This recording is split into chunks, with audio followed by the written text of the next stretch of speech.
As Trump's promised missile shield reportedly fails to fully protect the region, have America's own Gulf allies now quietly taken matters into their own hands by secretly striking Iran themselves?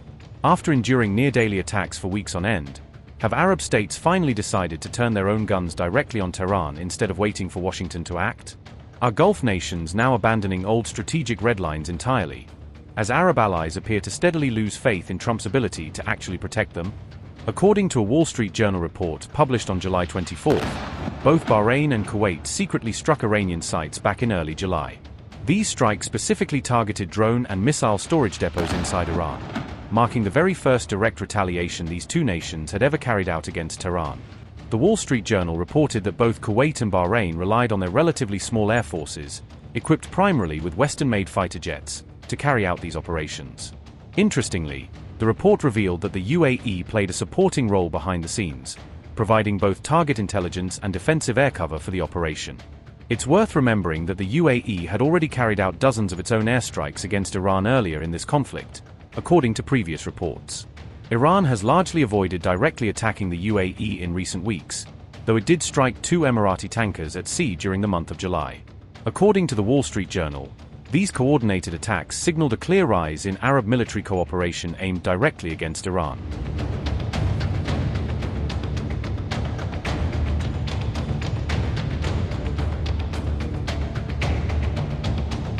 Iran has increasingly focused its retaliatory strikes on Bahrain and Kuwait specifically over these past several weeks of escalating conflict. Both of these Gulf states host significant American military bases and grew increasingly fearful of allowing Tehran to strike them again without any consequence. The Wall Street Journal reported that Arab governments have absorbed much of Iran's retaliatory fire so far and now genuinely fear being locked into a prolonged standoff. Experts note that both Oman and Qatar continue to show very little appetite for any direct military confrontation with Iran, preferring a far more cautious approach. Sources told the Wall Street Journal that while Saudi Arabia joined earlier rounds of strikes against Iran, it is now actively reassessing its overall position in this conflict.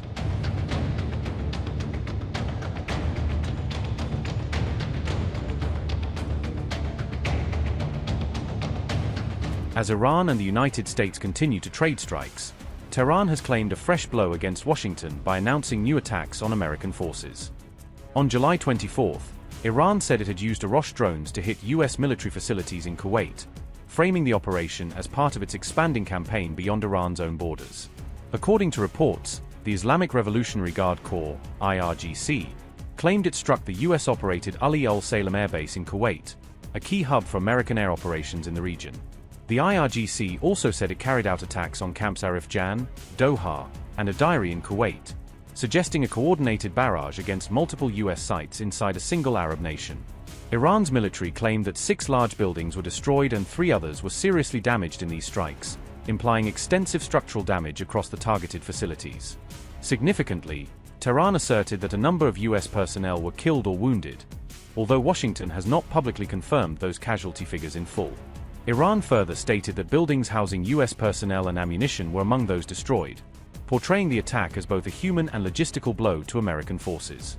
Tehran described this latest strike as part of the 27th wave of its Nosser II operation against the United States, underscoring that it sees these attacks as a sustained, phased campaign.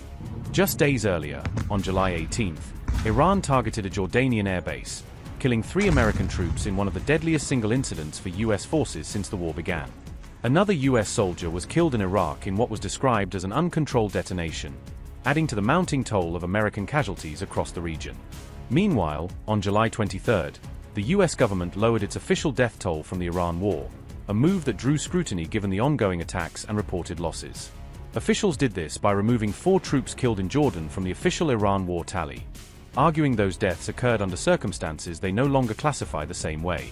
As a result, the total death toll now stands at 14, with U.S. officials saying the latest fatalities came after truce period, a distinction critics see as a technical adjustment that obscures the broader cost of the conflict. In the latest round of tit-for-tat exchanges, Iran continued raining missiles and drones on America's Gulf allies, intensifying the regional battlefield. On July 22, the IRGC claimed its forces delivered major blows to multiple U.S. military bases stationed across Jordan. Iran's elite Revolutionary Guards named the latest wave of attacks inside Jordan as Operation Ulbark, presenting it as a major military campaign. According to Press TV, the IRGC targeted Jordan's Al Faisal and Prince Hassan air bases, both hosting key American military assets. Iran claimed F-15 fighter jets, military drones, and helicopters stationed at the two U.S. bases were deliberately placed in its crosshairs. According to IRNA, Iran claimed the strikes destroyed 8 newly deployed US MQ-9 Reaper drones while leaving 2 others heavily damaged. The IRGC further asserted that its operation in Jordan also inflicted damage on 2 heavy-duty American military helicopters. Press TV further claimed the Iranian strikes left several American troops either injured or killed during the latest barrage. Iran also recalled that 3 US soldiers were killed in an earlier attack on a military base in Jordan on July 17th. The IRGC further alleged that housing blocks and service buildings inside Jordan's Azraq air base also came under direct attack. Jordan's armed forces, however, maintained that Iranian drones were successfully intercepted and destroyed before reaching their intended targets.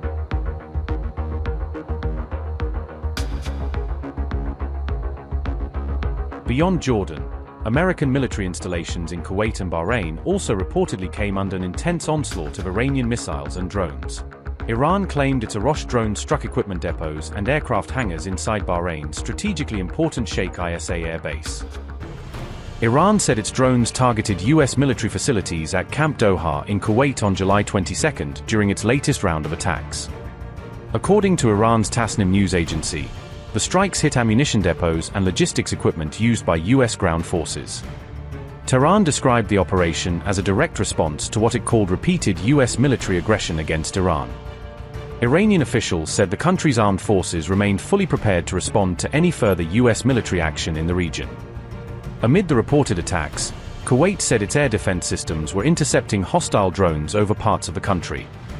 Iran described Camp Doha as a major US military support hub responsible for troop deployments and logistical operations.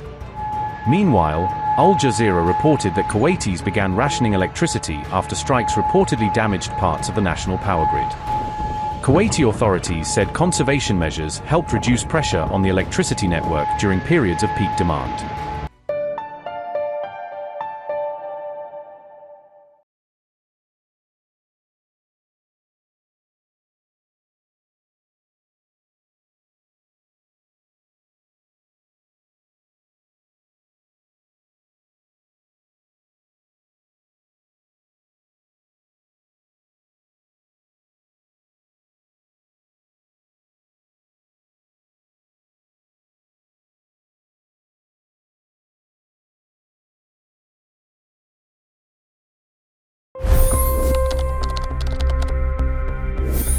$25 crore गरीब गरीबी को परास्त करके बाहर निकले। For the good of our nation, let's work together and let's truly make America great again. The fastest news breaks.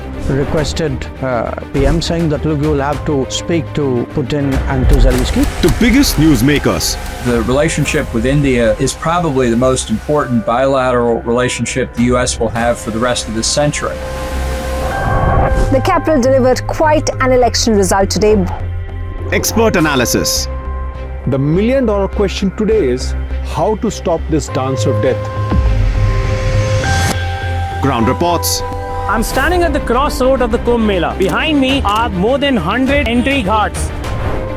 Long-form interviews. Exclusionary politics is reflected in Manipur case as well. You don't bother because this is a small state. Have you ever wondered what happens when a banking dynasty meets tides of world history, intrigue, and a dash of myth? Why exactly did the US topple the Sheikh Hasina government? HT videos. We don't just break news, we break it down.